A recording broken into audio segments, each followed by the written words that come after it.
যখন তোমার নেক কাজ করলে খুশি লাগে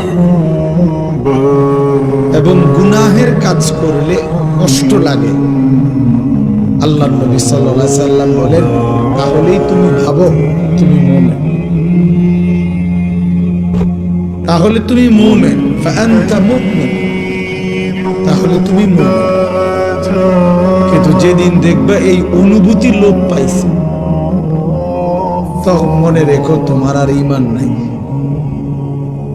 অর্থাৎ অব্যাহত গুনাহ করতেছে, কিন্তু এটা যে নাজায়েজ, এটা যে হারাম। 365 দিনে কোনদিন ফজরের নামাজ পড়ে না, একটা বছর পার হয়ে গেছে, আজকে 20 বছর ব্যবসা করে প্রতিদিনই মিথ্যা কথা বলে, প্রতিদিনই ওজনে কম দেয়, প্রত্যেক দিনেই হারাম রোজগার করতেছে, অথচ কোনো অনুভূতি নেই, ভালো মন্দের কোনো পার্থক্য নেই, হালাল হারামের কোনো পার্থক্য নেই, জায়েজ না জায়েজের কোনো পার্থক্য নেই। আমার বাপ, এটা মানুষ হয় কেন? এটা মানুষ হয় কেন? ফুল দেখলে যার কাছে ঘ্রাণ লাগে না, পায়খানা দেখলে যার কাছে দুর্গন্ধ লাগে না, সে সুস্থ কেমনে? বলে ইনসাফ কি বলে? ইনসাফ কি বলে? এই জন্য হালাল হারাম, জায়েজ না জায়েজ, বৈধ অবৈধ, এটুকু পার্থক্য যদি না থাকে, তাহলে আমি আর মানুষ হলাম কোথায়, মুসলমান হলাম কোথায়? আমাকে আল্লাহ তাআলা সৃষ্টি করলেনই বা কেন? আমার মাঝে জানোয়ারের তফাৎ কি? আমার মাঝে কুকুরের সাথে পার্থক্য কি? গরু ছাগলের সাথে পার্থক্য কি? এই জন্য দোস্ত আমার, বন্ধু আমার, আমি প্রতিদিন এ কথা বলি, খানা, খাবার, পানি, পেশাব পায়খানা, ঘুম, যৌন চাহিদা পূরণ, লজ্জাস্থানের চাহিদা পূরণ, এটুকুর নাম মানুষ না, এটুকু জানোয়ারেরও পূরণ হয়। কুকুর বিড়ালও খায়, ঘুমায়, পেশাব পায়খানা করে, যৌন চাহিদা পূরণ, কুকুরেরও বাচ্চা হয়, শূকরেরও বাচ্চা হয়, তাহলে সেও লজ্জাস্থানের চাহিদা পূরণ করে। সেই জন্য দোস্ত আমার, বন্ধু আমার, বাপ আমার, শুধু এটুকু চাহিদা পূরণ হয়েছে, খাইতেছি, ঘুমাইতেছি, পেশাব পায়খানা করতেছি, যৌন চাহিদা পূরণ করতেছি, হালাল হারাম কোনো বাজ বিচার নাই, যা পাচ্ছি তাই খাচ্ছি, যা সামনে দেখতেছি সবই দেখতেছি। কে দেখা আমার অনুমতি, কে দেখা আমার অনুমতি নাই। দোস্ত আমার, বন্ধু আমার, এটুকু যদি বিবেক কাজ না করে, সে মানুষ, সে মুমিন হতে পারে না। আল্লাহর নবী তো বলছেন, তোমার নেক কাজ যদি তোমাকে আনন্দিত করে, তোমার গুনাহ এবং মন্দ কাজ যদি তোমাকে কষ্ট দেয়, তাহলেই তুমি মুমিন।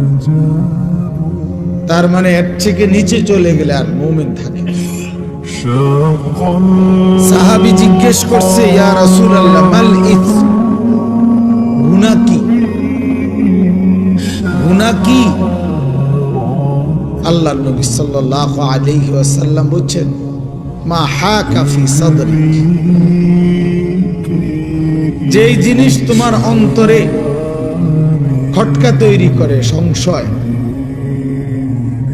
যেই জিনিস তোমার অন্তরের মধ্যে বিব্রত ভাব, কাজটাকে ঠিক করতেছি কিনা, উচিত হচ্ছে কিনা, এতটুকু যদি অনুভূতি হয়, এটাও ছেড়ে দেওয়া, কারণ এটাও ধরে নাও গুনাহ।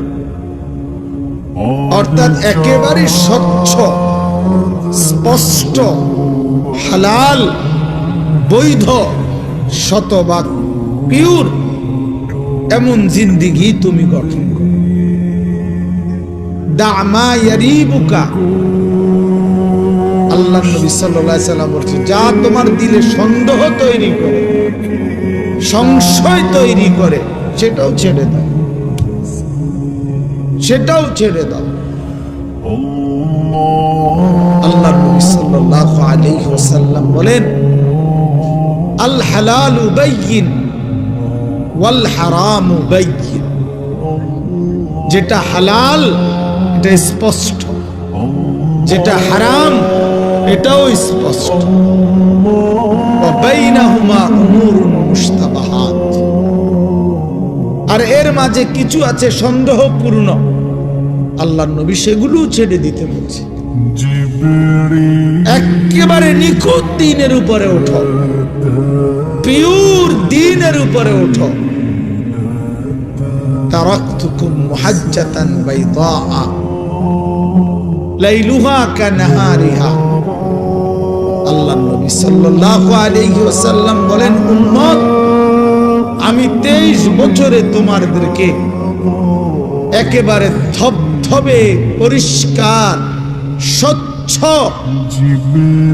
এক আকাশ, এক আলোকিত এক দিনের সামনে রেখে গেলাম। দিনের উপর লাইলুহা কানাহারিহা, রাত দিনের মতো, দিন রাতের মতো, অর্থাৎ 24 ঘন্টার 24 সেকেন্ড, একটা সেকেন্ডের যে কোনো প্রশ্ন মাসআলা রাতের অন্ধকারে কিংবা দিনের আলোতে, ঘরের কোনায় কিংবা রাজপথে, বাজারে কিংবা হাটে, একাকী কিংবা প্রকাশ্যে, একজনের কিংবা 10 জনের, নারী কিংবা পুরুষের, ছোট কিংবা বড়, জওয়ান কিংবা বড় বুড়া, আমি প্রত্যেকের জীবনের 24 ঘন্টার প্রতিটা বিন্দু বিসর্গ নিঃশ্বাস পর্যন্ত উম্মত আমি স্পষ্ট বলে দিয়েছি।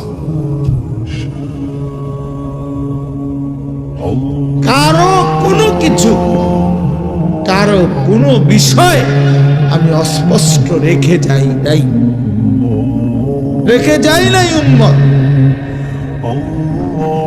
জীবন চলার কোনো ঘাটে, জীবন চলার কোনো পদক্ষেপে আমার উম্মত আটকায়া যাবে একটা সিদ্ধান্তের জন্য, এমন কিছু আমি রেখে যাই।